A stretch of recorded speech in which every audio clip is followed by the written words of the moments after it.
Okay, hello, good morning. So our topic this morning is entitled I Abide in Peace. And our theme this month is praise and thanksgiving.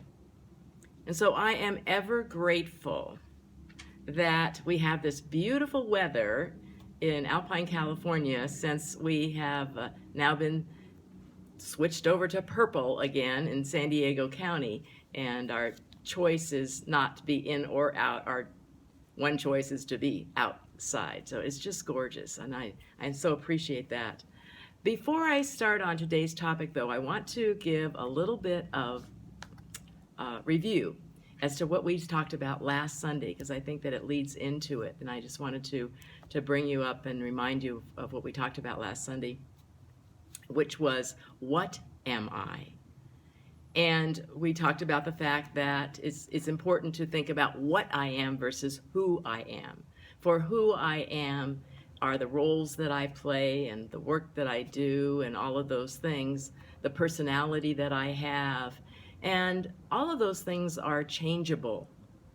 But the what of me, the what of all of us, is spirit, is this eternal, immortal being of energy that we are. And so to remember that that is what I am. And I was reading Joel Goldsmith, of course, we're still reading Joel, and I loved how he put it as far as what is God. Because we recognize that what is God, well, that is what I am, correct? What is God? That is what I am. I am God in expression. So what is God? He says, since God is the life of all, and God life being eternal and immortal, all that is eternal and immortal. And I love the example that he gave as far as God being life, and the fact that when life is generated or created, a newborn baby is being generated within the mother's womb. This is the mystery of life. Yes, the mother is carrying the baby, and there are the man has given his part to it, but this life energy is what is actually creating that new life. And so then he says, so the first thing is God is life. The second thing that he says is God is love, maintaining and sustaining its own creation. How true, because once life is created, once life is generated, then love comes in and gives it everything it needs. It nourishes it. It provides everything for it. And then thirdly, God is law, the law of eternality and immortality. God is the very law of health, harmony, wholeness and holiness, and perfection. So we are all made in this God image, correct? We are this God in expression. And that means this will, the law of God, are all these things, harmony and joy and all of these wonderful things. However, we, being created in God's image, were also given free will. We were given the opportunity to choose what we have in our experience. And so the law is subject to our choices. It's not an automatic thing, is it? We certainly know that. If it was automatic that all of us would always live a harmonious life, wouldn't you sign me up? And yet we recognize that because of the surface, the changeability of our personalities, of this ego self, that we are going to have things in life that aren't necessarily what we thought we planted. With a seed that we thought we planted, something else is coming up in it. And so it's a remembering to remember process, at least for me, that we go back again and again and look at the truth underlying what we truly are. Joel said, as we pray and meditate on the what of God, he said, someday, while meditating and pondering this idea of what God is, you will suddenly find that you cannot think anymore. You have come to the end of thought about God and prayer. Then you will sit there quietly at peace. No more thoughts, no more questions, no more answers, just peace. The inner ear will be open, and a long, deep breath, like a sigh of relief or a sense of release, will come to you as if a burden were dropping off your shoulders. This deep breath, that click or release, was a God experience. So what he's saying is that when we get fully engulfed and into the depths of what God is, there is a release. There is a letting go. There is whatever's been on our shoulders is just lifted right off. And that's the God experience. It's the exhale that God is doing its work through me. God is doing its work through me. I don't have to worry about it. I don't have to orchestrate it. I don't have to control it. I am available and open. I was talking to one of my mentors, Reverend Martha Creek, the other day, and the first thing she said in our conversation was, in my journaling this morning, all that could come out was, adaptability is king. Adaptability is king. Adaptability is king. And she said it just came through loud and clear. And she said, because, of all of the changes that we're going through right now, here we thought we were, getting over this coronavirus thing, and we're on the downhill side of it and all this. And what happens? Choo, flares up again. And here we are. So there is enormous change going on right now. And so for us to be adaptable, for us to recognize that, what? We're not going to go back to the old norm. There's going to be a new norm for all of us. And so what I want us to recognize, though, is that each of us is here on this earth plane by intention. We are supposed to be here right now, just living this life as is being presented to us. So we are here to do whatever work, whatever energy we can release into this whole change that's going on. If we weren't needed, we wouldn't be here. And so I want you to recognize your self-worth right now. That I am here, that I'm here on a God-appointed mission.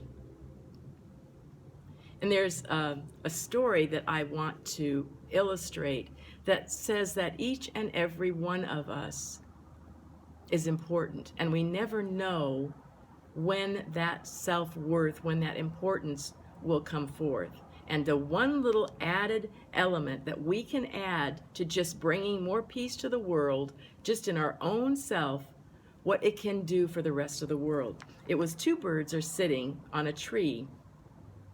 Excuse me, I'm going to get a drink of water. Two birds were sitting on a tree branch in winter. Tell me the weight of a snowflake, a coal mouse asked a wild dove. Nothing more than nothing was the answer. In that case, I must tell you a marvelous story, the coal mouse said. I sat on a branch on a fir tree, close to its trunk, when it began to snow. Not heavily, not a raging blizzard, no, just like a dream, without a word and without any violence. Since I did not have anything better to do, I counted the snowflakes settling on the twigs and the needles on my branch. Their number was exactly 3,741,952. When the 3,741,953rd snowflake dropped onto the branch, nothing more than nothing, as you say, the branch broke off. Having said that, the coal mouse flew away.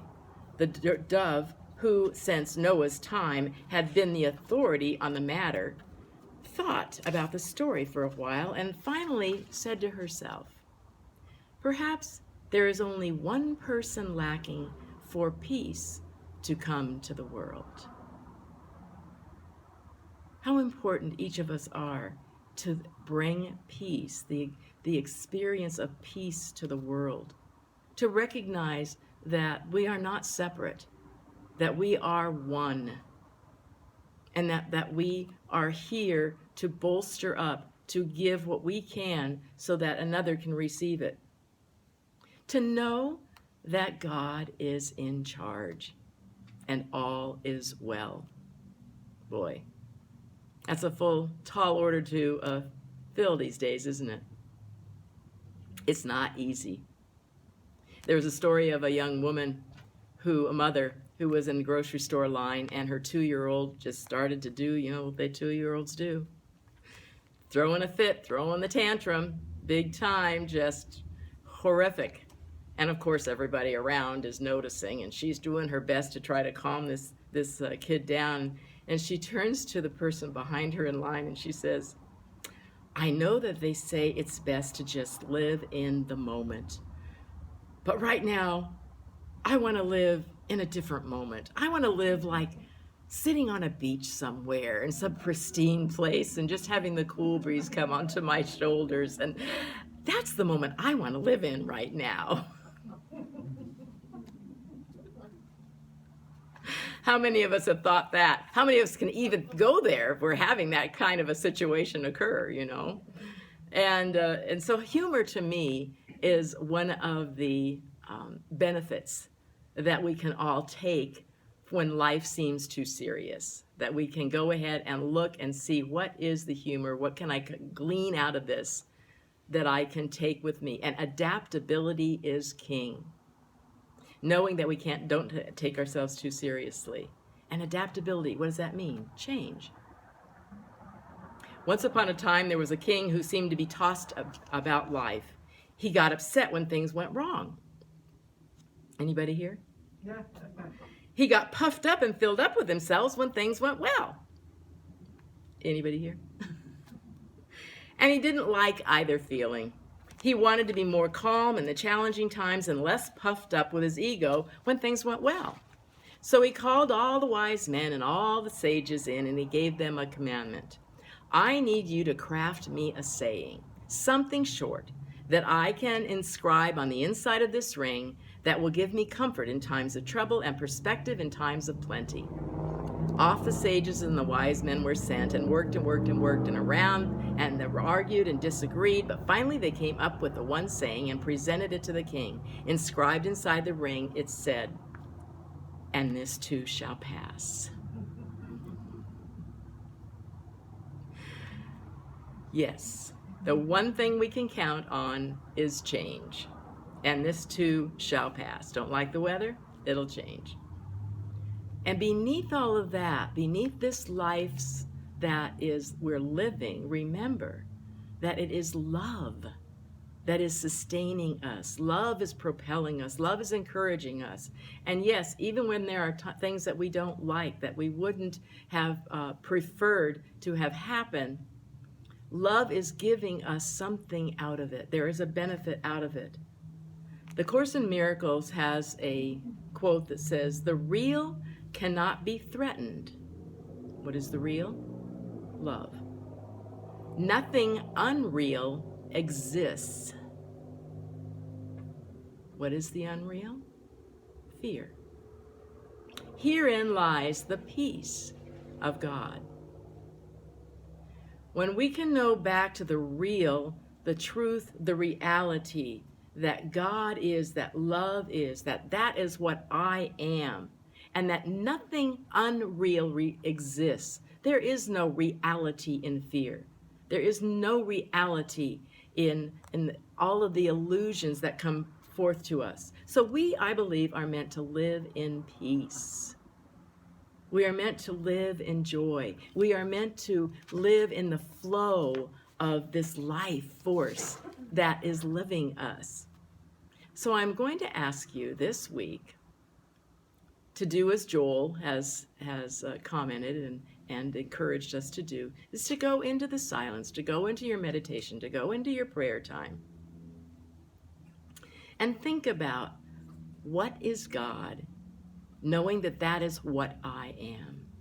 To meditate on the truth of what you are, what everyone is. That we are all this life, we are this love, and we are the law unto ourselves. So we mind our thoughts, we mind our words, we mind our actions, and speak and think and expect what we want to have show up in our lives as the law responds to us. So we are one with life. Life is eternally encouraging us to go forward. Consciously plant the seeds of peace. Turn off the news if that's what it takes.